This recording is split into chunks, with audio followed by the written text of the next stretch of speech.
It's Christmas Eve in 2022, and Dan, a former sergeant currently working as a teacher, is supposed to be helping his wife Emmy and his daughter Murray with the party. Instead, he's on the phone trying to apply for his dream job at a lab, but unfortunately his application is rejected.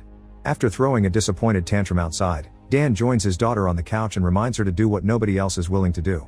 The family then watches an important soccer match, but the game is suddenly interrupted when a glowing cloud of smoke and electricity appears on the field and people start coming out of it. These people look like soldiers and they're led by Lieutenant Horde, who informs everyone that they come from the year 2051. An alien species known as the White Spikes have invaded Earth and most of humanity has been wiped out, so these soldiers are here to ask for people to travel to the future with them and help them fight the war. As months pass, countries all over the world send as many soldiers as they can, but it seems it's never enough. The future keeps asking for more people, and only a quarter of those who go come back. When they run out of trained soldiers, the government begins drafting civilians to join the fight. This causes riots on the streets because many people believe they shouldn't be sent to a war that doesn't affect them. Dan continues to work as a teacher, but his students don't seem too interested in what he has to teach because they don't see the point if they'll be dying anyway. The only exception is Martin, who is obsessed with volcanoes and always wants to talk about them all the time. At that moment Dan receives an important message on his phone. He's been drafted. Dan goes to the military facility and he's put through some tests that confirm he'll be able to join the fight because he'll be dead in 7 years. Suddenly Dan feels a painful sensation on his arm and discovers they've put a metal device on his arm. He's informed that the device will keep track of him in the future. After 7 days of touring, the device will bring him back. Afterward Dan goes to tell Emmy the news, and she immediately decides they should run away. Dan points out he can't get rid of a government tracker, so Emmy begs him to talk to his dad, who Dan hasn't seen since he was abandoned as a kid. Putting pride aside for the sake of his family, Dan goes to see his father James to ask for his help, but James thinks Dan was sent by the government to spy on him and an argument ensues. In the end, Dan has to leave with the device still attached to his arm. He returns home to give his family the bad news, but he also promises he'll be back. The next day, Dan goes to the training facility, where he befriends a scientist named Charlie and a fighter called Dorian, who is going back for his third draft. They receive basic training, which includes shooting and first aid, before they're given a full explanation of how the time travel technology works. The time link is similar to two rafts on a moving river, and a river can only move between those 2 points. That's why they can only travel between 2022 and 2051, those are the fixed points and they can't choose something right before the war. Sometime later, the trainees are resting in the barracks when suddenly the alarm begins ringing. It's time for them to leave. The trainees are confused because they were supposed to have 7 days of training, but they're told the future can't simply choose when they need help. Once everyone has gathered, the time link is activated and a cloud like it appeared during the soccer match begins absorbing them into the future. They're supposed to be going to Miami Beach, but in the control room, something goes wrong with the output coordinates. The group appears in the sky right above the city and falls on top of a building, which causes many of them to instantly die. The remaining members manage to save themselves because they fall into a pool and they only have to swim out. The team looks down at the city of Miami and finds it in complete ruins. They don't know how to proceed, but at that moment they're contacted by a colonel, who informs them the city has been overrun by White Spikes, so soldiers are coming to completely bomb the place. The team's mission is to rescue a research team that is trapped inside a laboratory. The colonel knows Dan has experience in the military and puts him in charge of the team. Dan guides the team throughout the city, giving them indications of how to move properly and finding death and destruction everywhere they go. They find the lab building and when they enter it, they discover a dead alien, so Dorian takes a claw as a trophy. Further inside they find the research team, but they're all dead as part of an alien trap. The colonel asks them to retrieve all the copies of the research and to hurry because if there are bodies around, the White Spikes will be back and the jet fighters are coming closer. The team rushes to pick up all the necessary items, then they start making their way downstairs as quietly as possible. However, one of the guys hears a noise and when he looks up, they finally discover what White Spikes look like. The alien shoots a spike from its tentacles, killing one of them, and the team immediately opens fire. Their bullets can't seem to damage the alien's thick skin, but at least it seems they can slow them down as they run down the stairs and find an exit hallway. The aliens kill and capture many team members on the way, so Dan stays at the back to defend them. Since his bullets won't work, he attacks with a fire axe, which isn't that effective either. Luckily Dorian comes to the rescue and kills the creature by teaching the team that the only weak spots are the neck and the belly. With lots of White Spikes coming after them, the team runs down the streets until they find the tank that is coming to rescue them. Unfortunately the White Spikes get to the tank first and destroy it. Now the team has no choice but to fight the aliens while at the same time trying to find cover. As more and more team members fall to the aliens' attack, the survivors fall inside a tunnel, and Dan stops to rescue a fallen trainee. This delays the entire team, and 2 of the trainees decide to stay behind and act as a shield against the aliens so the rest of the team can run away. At that moment, the jets finally arrive and bomb the entire area. Hours later, Dan and Charlie wake up in a forward operating base in the Dominican Republic. They find Dorian, who informs them the rest of the team is dead and scolds Dan for having stopped to help a fallen person which put in danger anybody else. Dorian admits he suffers from cancer, and he's learned that he's the one that gets to decide when he dies. Their talk is interrupted when Dan is requested to see the colonel. When he hears another soldier refer to her by her surname, Dan is shocked to realize this is an older Murray. She grew up to be a scientist, and she's the lead researcher in the R Force, which she created herself. Murray explains she didn't bring Dan to see her father again, she actually needs his help with something. In fact, she acts all cold and professional around him. Then she proceeds to show him the recording of a different looking white spike. All the aliens they fought in the city were males, and this one is female. She's more aggressive and much rarer, she also nests underground. The male white spikes will die to defend her because it seems all they care about is the survival of their species. The bombs the military use have a toxin Murray created, and so far it's been killing the male white spikes without issues. However, the female alien survived that toxin, so Murray needs Dan to join the extraction team and capture a female white spike to be studied. Hopefully they can develop a stronger toxin that will kill the alien's main source of reproduction. The team gets ready and leaves in helicopters, where Murray tells Dan the story of what happened. The aliens showed up out of nowhere in Russia in 2048, somehow avoiding all satellite imagery and radar. It only took them 3 years to take over the world, and they don't care about material things, they just want humans as food. Dan wants to know what happened to him before he died, but Murray thinks it's better not to go down that road. Moments later, they arrive at the nest, where they find a bunch of soldiers trying to tie up the female white spike. The alien is furious and begins attacking the soldiers, killing lots of them. Murray joins them and lands a clean shot on her neck, giving the others the chance to put more rope around her and stop her from leaving. Finding herself caught, the female alien cries out to call for her protectors, and soon the area is swarmed with aliens. While the female tries to attack Murray, Dan comes down and shoots at as many aliens as he can before joining the others in the nest to help save his daughter. Together the soldiers push the female into the cage in a helicopter, but now the males are trying to attack the helicopters too to save her, even making one crash. Dan and Murray run to a jeep and start firing at the aliens to give the helicopters the chance to escape with the cage. Afterward the two of them drive at a great speed to escape the area. They stop at a beach to send an SOS flare, and Murray scolds Dan for acting without thinking. Dan just wants to protect her, but Murray doesn't believe him and explains he left the family when he was 12 because the depression of not working on what he wanted hit him hard.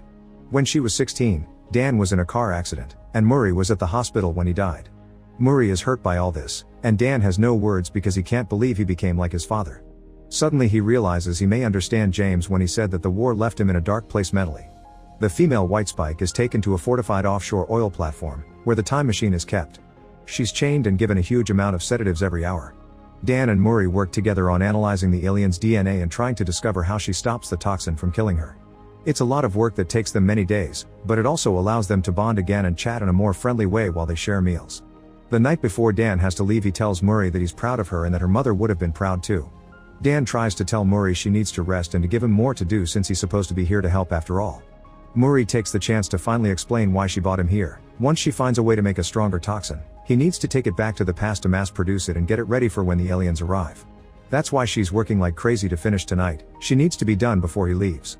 Dan doesn't want to leave Murray behind to her death, but Murray points out she called him because she's the only one she can trust. At that moment, the machine finally finishes a toxin with a 100% match for a female white spike, but it's also the moment the alien wakes up and calls for her protectors. As a bunch of male aliens arrives to attack the platform, Dan thinks they should kill the female to stop the attack, but Murray points out they only have one sample of the toxin and it could help more in the past. While the soldiers begin defending the platform the best they can and many aliens crash into the labs, Murray and Dan run around the platform to try to make it to the helipad where Dan should be for the time jump, which will happen in a few minutes. The two of them shoot lots of aliens on the way, yet Murray still gets hit by a spike. Dan tries to help her walk, but she's in too much pain, and the platform is about to go down because the aliens crashed a ship against it. Murray apologizes for being cold to Dan, and after saying she loves him, she gives him the toxin, urging him to take it back to save everyone. Suddenly an alien shows up and drags Murray down with it, causing Dan to jump after her to save her. However, that's the moment when the time machine activates, and the time link takes Dan, Dorian, Charlie, and the others back to the past. Thankfully the toxin is safe in Dan's hand and the vial doesn't break. Charlie is fine, but he confesses he stayed hidden like a coward. Dan tells Hart they need to mass produce the toxin and send it to the future to kill all the aliens, but Hart has bad news. The time machine isn't working anymore, probably because the aliens on the oil platform have destroyed the other end of it. They can't go back ever again, meaning it's all over. Dan returns home and barely can believe he gets to be with his family again. He's still in shock because of everything he went through. At night he can't sleep, and he keeps visiting Murray to confirm she's alive. When Emmy checks on him, Dan shares what happened with older Murray, and he's still determined to find a solution to all this. Emmy helps him see the facts they have. They know the aliens attack Russia in 2048, but nobody sees the ships arrive. Maybe that's the year they start moving, but they arrive before, and nobody notices because it's in the middle of a frozen nowhere in Russia. So they need to start looking at years before that. The next day, Dan immediately jumps into action. He visits Dorian and convinces him this isn't over yet, then they take Dorian's trophy claw to the lab Charlie works at. Charlie confirms there's sediment on the claw that looks like volcanic ash that came from either China or Korea. They don't understand how Asian ash can end up in Russia, meaning they need to ask a volcano expert. Next, Dan goes to see his student Martin, who explains there was a huge volcanic eruption in Asia thousands of years ago. If the ash was blown by the wind, it could have gotten caught in Russian waters, which eventually became ice. This means the creatures have always been here on Earth, frozen under hundreds of layers of ice. That's why they never saw the ships arrive. The reason why they wake up in 2048 is that's when climate change finally finishes melting all the polar ice. They take this theory to the government, but since they don't have any proof, they aren't given the resources to find the alien nest. They need to do this the illegal way, and Dan knows just the right person. His father James, who has been living off the grid for years and has his own plane. Hearing Dan say "I need your help" convinces James to help with the mission, no matter how crazy it sounds. Dan also gets in contact with Horde, who worked with Murray in the future and is ready to finish her beloved leader's mission. Harte brings a few soldiers with her, plus plenty of weapons and some copies of the toxin. The team travels to Russia, and Charlie promises this time he won't hide. When they make it to the Academy of Sciences glacier, they begin looking around the area for signs of anything strange. They stop when they discover their machines are going crazy because there's a weird magnetic field surrounding them. Using lots of explosives, the team opens a hole in the ground and enters an ancient cavern, where they finally find the frozen spaceship. Dan points out that entering the ship is extremely dangerous and they could go tell the government they've found proof, but everyone agrees the government has been useless and it's up to them to make things right. They use a chainsaw to cut through the ice and the team enters the ship while leaving Charlie and James outside in case something tries to escape. The group reaches the cockpit and realizes this is a crash site. The aliens never intended Earth to be their destination. Surprisingly, the body of the pilot isn't a white spike. They go into another room and find the actual white spikes inside a series of biopods, which makes them realize their cargo. They're bioengineered creatures that were used by the pilot's alien race as weapons to colonize other planets. The team begins injecting the pods with the toxin and watches the white spikes wriggling in pain, confirming the toxin kills them. However, their cries also wake up the aliens that haven't been injected yet, causing them to break their pods and attack. The team shoots as many as they can, but some of them manage to escape. Dorian points out they have no choice but to blow up the ship, so he gives Dan his claw and accepts to stay behind to activate the bomb once everyone is out. James begins shooting at the aliens that escape, but Charlie's weapon gets stuck and he begins killing the creatures with a chainsaw. Dan makes it outside and warns them to run away while Harte and the others are swarmed by a huge colony of aliens. Not being able to wait anymore, Dorian makes the bomb explode, bringing everyone creature down with him and dying on his terms like he wanted. Dan, Charlie, and James get out of the cavern before the explosion hits them, but James explains he saw an alien with a red belly escape. Dan realizes that's the female, so they split up to go after her. The Queen finds one of them and attacks, but it turns out it's a snowman covered in clothes that James put up as a trap. When the Queen goes after him instead, Dan shows up to hit her with his snowmobile. Then father and son being shooting together until they push the Queen off the edge of the cliff. They know she isn't dead yet though and get ready for her return. When the Queen attacks again, she pushes them to separate them, then shoots a spike at Dan before going after him. Dan uses that same spike to stab her mouth and James uses the chance to hit her with an axe, leaving her blind. The Queen begins thrashing around in desperation and Dan takes the chance to inject the toxin into her leg. However, the Queen removes that leg so the toxin can't spread in her body. When the Queen tries to go after Dan, he gets a grenade ready to bring her down with him. But at that moment, James raises his wounded hand to make the alien smell his blood and go after him instead.